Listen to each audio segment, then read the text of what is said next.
Hi കൂട്ടുകാരെ, ചങ്ങായി വ്ളോഗ്സിലേക്ക് എല്ലാവർക്കും സ്വാഗതം. അപ്പോൾ എൻ്റെ എല്ലാ കൂട്ടുകാർക്കും സുഖമായിട്ടിരിക്കുന്നു എന്ന് ഞാൻ വിശ്വസിക്കുന്നു. ഇവിടെയും പ്രത്യേകിച്ച് വിശേഷങ്ങളൊന്നുമില്ല, അതിങ്ങനെ സുഖമായിട്ട് പോകുന്നുണ്ട്.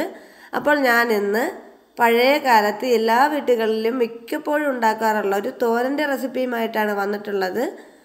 വാഴക്കൂമ്പ് തോരനാണ്, വാഴക്കൂമ്പ് മുട്ടത്തോരനാണ് ഇന്ന് ഞാൻ ഉണ്ടാക്കുന്നത്. ഈ ഒരു തോരത്തിനാവശ്യമായിട്ട് ഞാനിവിടെ 3 വാഴക്കൂമ്പ് എടുത്തിട്ടുണ്ട്. അതുപോലെ 2 മുട്ടയും കൂടിയാണ് എടുത്തിട്ടുള്ളത് കേട്ടോ.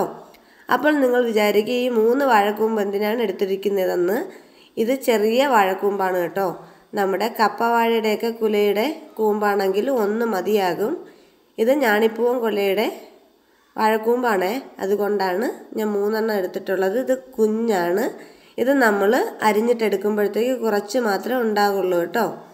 അപ്പോൾ ഞാൻ വാഴക്കൂമ്പൊക്കെ ഇവിടെ അരിഞ്ഞു കൊടുത്തിട്ടുണ്ട്. ഇനി നമുക്കിതിൻ്റെ നാരെടുത്ത് കളയണം. ഈ ഒരു വാഴക്കൂമ്പിൻ്റെ അകത്ത് നൂല് പോലെ നാരുണ്ടാവും കേട്ടോ. അപ്പോൾ നമ്മുടെ കയ്യിലൊക്കെ ഒന്ന് എണ്ണ തടവി കൊടുത്തതിന് ശേഷം ഇതുപോലെ അതിൻ്റെ നാരിനെയൊക്കെ ഒന്ന് മാറ്റി കൊടുത്തെടുത്തിട്ടുണ്ട്. ഇനി നമുക്ക് ഇതിനെ ഒന്ന് കുറച്ച് വെള്ളത്തിലേക്ക് ഇട്ട് കൊടുത്തിട്ട് കഴുകിയെടുക്കാം കേട്ടോ. അപ്പോൾ എൻ്റെ എല്ലാ കൂട്ടുകാരും ഈ ഒരു തോരനൊന്ന് ട്രൈ ചെയ്ത് നോക്കണം, എല്ലാവർക്കും ഇഷ്ടപ്പെടും. ഇത് പഴയ കാലത്ത് മുത്തശ്ശിമാരും നമ്മുടെ അമ്മമാരൊക്കെ ഉണ്ടാക്കുന്നൊരു തോരൻ്റെ റെസിപ്പിയാണ്. അപ്പോൾ നമ്മുടെ കൂമ്പിലെ നൂലെല്ലാം ഞാൻ എടുത്ത് മാറ്റിയിട്ടുണ്ട് കേട്ടോ. ഇനി ഞാൻ ഇതിനെ വെള്ളത്തിലേക്ക് ഇട്ട് കൊടുക്കുവാണ്. വെള്ളത്തിലേക്ക് ഇട്ട് കൊടുത്തിട്ട് നല്ലതുപോലെ ഒരു 2-3 വെള്ളം നമ്മൾ കഴുകി ഇതിനെ പിഴിഞ്ഞെടുക്കണം. എങ്കിൽ മാത്രമേ അതിൻ്റെ കറയൊക്കെ ഒന്ന് പോയി കിട്ടത്തുള്ളൂ കേട്ടോ. ഈ ഒരു വെള്ളത്തിൽ ഞാൻ കുറച്ച് ഉപ്പുപൊടി ഇട്ട് കൊടുത്തിട്ടുണ്ടായിരുന്നു. ഉപ്പ് വെള്ളത്തിലിട്ടിട്ടാണ് ഞാൻ ഇതിനെ ഒന്ന് കഴുകി പിഴിഞ്ഞെടുക്കുന്നത്. അപ്പോൾ ഒട്ടും വെള്ളമില്ലാത്ത രീതിയിൽ കഴുകി പിഴിഞ്ഞ് മാറ്റിയെടുക്കണം കേട്ടോ. 3 4 ഒക്കെ കഴുകിയാലും ഒരു കുഴപ്പമില്ല. നല്ലതുപോലെ കഴുകിയിട്ടെടുക്കണം. ഞാനിവിടെ 3 വെള്ളം കഴുകുന്നുണ്ട് കേട്ടോ. അപ്പോൾ നമുക്ക് കഴുകി പിഴിഞ്ഞ് മാറ്റിയെടുക്കാവേ. അപ്പോൾ എൻ്റെ ചാനൽ പുതുതായിട്ട് കാണുന്ന കൂട്ടുകാരുണ്ടെങ്കിൽ സപ്പോർട്ട് ചെയ്യാൻ മറക്കല്ലേ.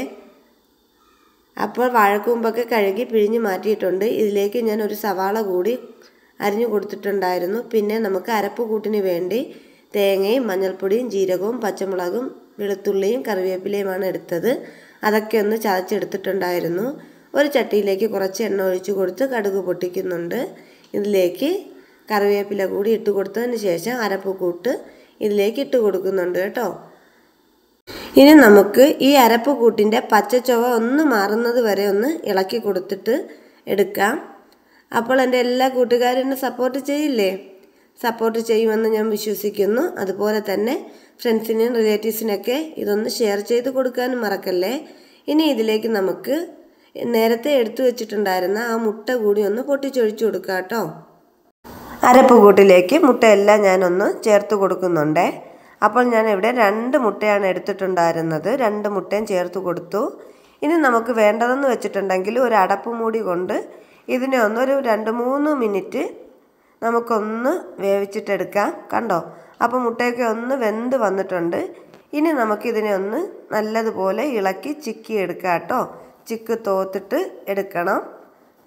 കണ്ടോ, അപ്പോൾ അരപ്പ് കൂട്ടും മുട്ടയൊക്കെ നല്ലതുപോലെ ഒന്ന് മിക്സായി കിട്ടിയിട്ടുണ്ട്. അതിലേക്ക് നമ്മൾ തയ്യാറാക്കി വെച്ചിട്ടുണ്ടായിരുന്ന വാഴക്കൂമ്പും സവാള ഉള്ളിയും കൂടി ചേർത്ത് കൊടുത്തിട്ടുണ്ട്.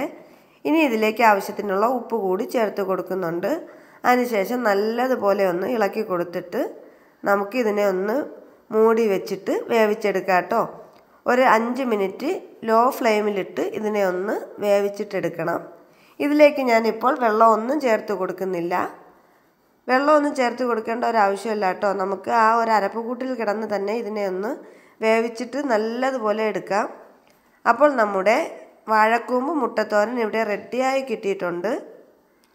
ഈ ഒരു മുട്ടത്തോരൻ നല്ല സൂപ്പർ ടേസ്റ്റാണ് കേട്ടോ. വാഴക്കൂമ്പ് മുട്ടത്തോരൻ ചൂട് ചോറിനോടൊപ്പമൊക്കെ കഴിക്കാൻ പൊള്ളിയാണേ.